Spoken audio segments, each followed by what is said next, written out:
કેટલાક વ્યક્તિઓને તમે જોયું હશે કે તે હંમેશા લગર વગર કપડામાં કે પછી ગંદા ફાટેલા કપડામાં હોય.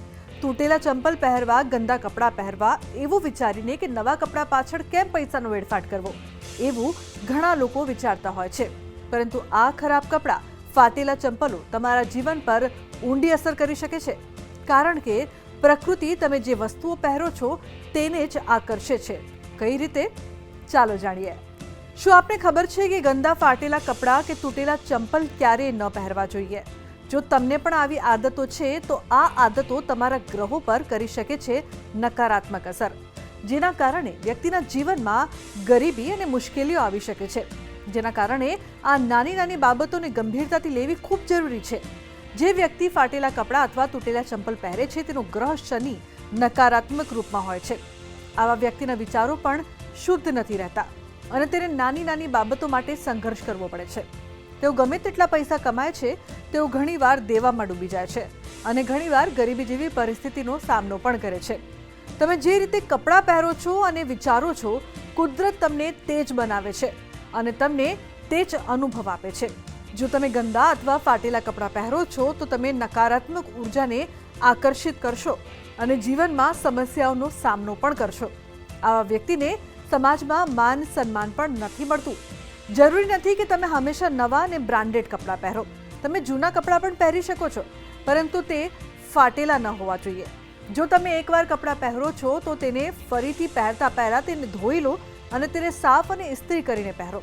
કપડાં 10 વર્ષ જૂના હોય તો પણ કોઈ વાંધો નથી, પરંતુ ગંદા અને ફાટેલા કપડાં ન પહેરવા જોઈએ. ભગવાન શનિદેવને કર્મપ્રિય મનુષ્યો વધારે પસંદ છે. તમે જે વસ્ત્ર ધારણ કરો છો, ક્યાંક ને ક્યાંક સ્વચ્છ અને સાદગી ભર્યા વસ્ત્રો જો ધારણ કરો તો ભગવાન શનિદેવની કૃપા પણ આપના ઉપર વિશેષ બની રહે છે.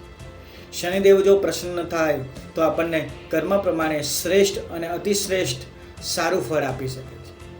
જો તમે ફાટેલા કે ગંદા વસ્ત્ર ધારણ કરો તો અવશ્ય તમારી કુંડળીમાં શનિ મહારાજની દોષયુક્ત કૃપા વરસે અને કહેવાય કે ધીમે ધીમે ધંધામાં, વ્યવસાયમાં જે તમે તમારું બુદ્ધિ શક્તિ છે, જે તમારું ધન છે, એમાં પણ ક્યાંક ને ક્યાંક કમી આવી શકે છે. તમે સુંદર અને સ્વચ્છ વસ્ત્ર ધારણ કરો તો શુક્ર ગ્રહની કૃપા વિશેષ પ્રાપ્ત થાય છે અને શુક્ર ગ્રહથી જ આપણને ધન સંપત્તિ અને માન સન્માન પણ પ્રાપ્ત થાય છે. માટે જ્યારે પણ તમે વસ્ત્ર ધારણ કરો તો સુંદર અને ફિટિંગવાળા સુવ્યવસ્થિત વસ્ત્ર પહેરવા જોઈએ.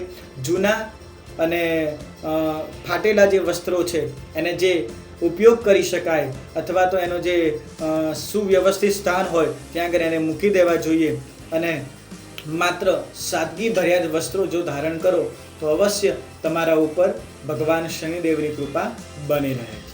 તો આજના મારા આ અહેવાલમાં બસ આટલું. ફરી મળીશું એક નવી અને મહત્વપૂર્ણ જાણકારીની સાથે. પરંતુ આ ખૂબ જ મહત્વની જાણકારી કે ગંદા ફાટેલા કપડાં અથવા ફાટેલા બૂટ ન પહેરવા જોઈએ, નહીંતર શું નકારાત્મક પરિણામ આવે છે આ વિડીયોમાં જાણીને તેને વધુમાં વધુ લાઇક કરીને વધુમાં વધુ શેર પણ કરો, જેથી બીજા લોકોને પણ આ માહિતી મળી શકે. નમસ્કાર.